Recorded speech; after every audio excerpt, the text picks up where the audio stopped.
Thank you. No, I want to go back to Iran because in Iran, it's not a place that is famous for the medical care, but I can guarantee you, and I know that as a matter of fact, there are certain things that the Persian or Iranian doctors are expert on, Yeah. like sex change operation from all things. Okay. That's high. The second highest number of the sex change operation in the world is in Iran. Doesn't matter what the political background of that is, but they're expert on that. Another thing is the trauma, especially war trauma. After 8 years of war with Iraq in 1980s, the Iranian surgeon, surgery is a doing job. And it's about an Iranian surgeon, they do a lot. And that adds a lot to the experience. And all the trauma, lots of standards for trauma, for spine and brain, for war-related trauma, like gun injuries, are created in Iran. After we had 1 million injuries or more, and there was a lot of data and for how to deal with them and so on. And as well, especially the neurosurgeon, orthopedic surgeon in Iran, they have a high volume. Exactly. I can guarantee you, for every surgery that the surgeon in Germany or even United States does, they do 5. And the surgery, the volume, the experience that they get. So it is certainly the level of the technology is not maybe at par, like they don't have $1 million intraoperative CT and so on and so forth. Exactly. But the level of the experience, now you remember our joke, Amanda, that I have the most advanced computer between my ears and I have the most advanced robot attached to my shoulder.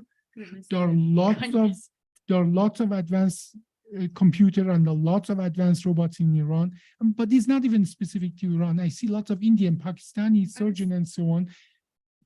They are rich on skills. Maybe they are low on resources, but they're rich in skills. And guess what? That's one of the things what we love, because to do OLEF, to do sacroiliac joint, you need a very minimal set and lots of skills. You don't need $1 million robot. And that is why we are excited to go to India soon, or to other countries. And so I really appreciate that you did your initial education in Iran. I think you got a fantastic tool set coming with you. And certainly you said that was a hard transition going from theory to practical, but that I think everybody around the world the same thing, Yeah, exactly. So, but let's talk about, I trained in Germany. I want to a little know about your German experience in the healthcare and in the medical practice. Exactly. From which point of view? No, well, you said you went to Germany 6 years ago, 5 years ago. Yeah, exactly. If you compare the practice of medicine in Germany to Iran, what are the differences you notice? So it's so well organized. The standard is so high, and for sure the instruments and the equipments that we have. And another part of that is that in Germany, the healthcare system is so good for everybody. Socialized, yeah, exactly. It's so everybody can have the best possibilities that are there. It doesn't matter if a patient comes to even there to ER. It doesn't matter is a homeless person or is a multimillionaire person. So they get the same care.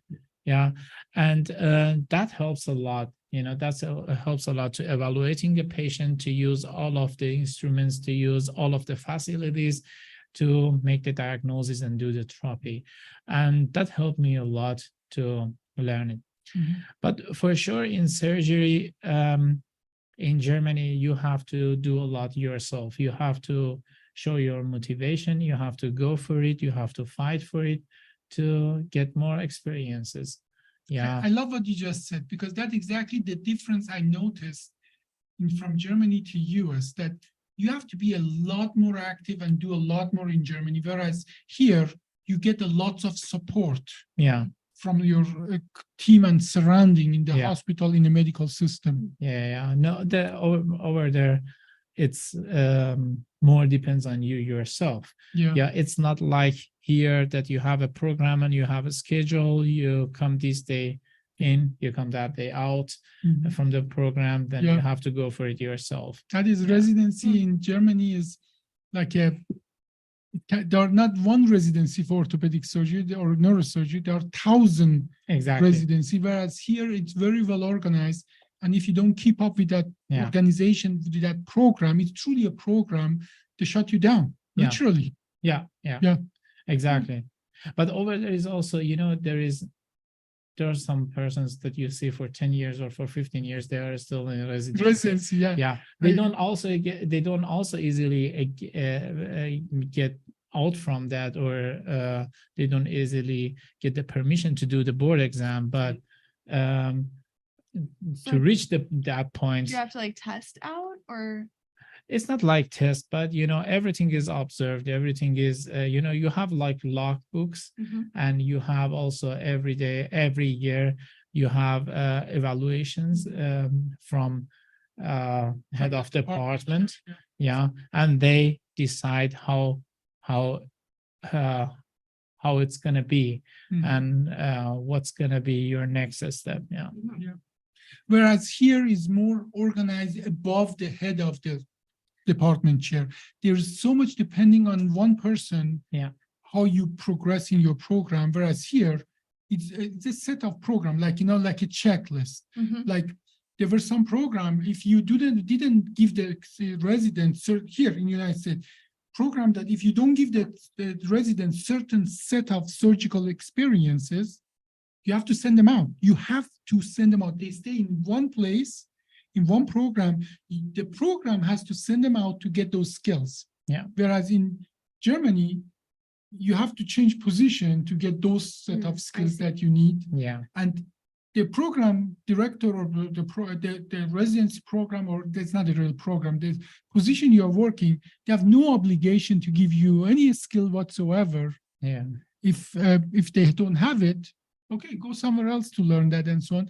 Whereas here, those programs would be shut down if they don't give those skills within certain time period. Exactly. Yeah, exactly. And I really enjoyed that part when I came here. It was clear I'm in a program. I start this day, and every year I'm going to the next step. As a matter of fact, every 3 months you go to a next step. Sometimes every 3 or 6 months you move to the next step. And then within those next steps, there are required set of skills that you need to acquire. And then you have to do your written board in certain, it is truly from beginning to the end of the program. And I cannot tell you how much I appreciate that.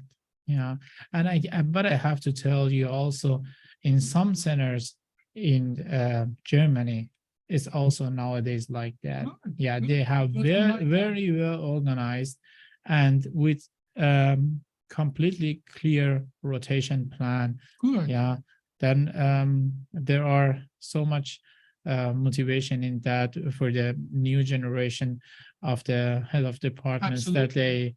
That they try to change a bit. Yeah, but it is that is a fantastic thing, and I think this will be established in most of other countries as well.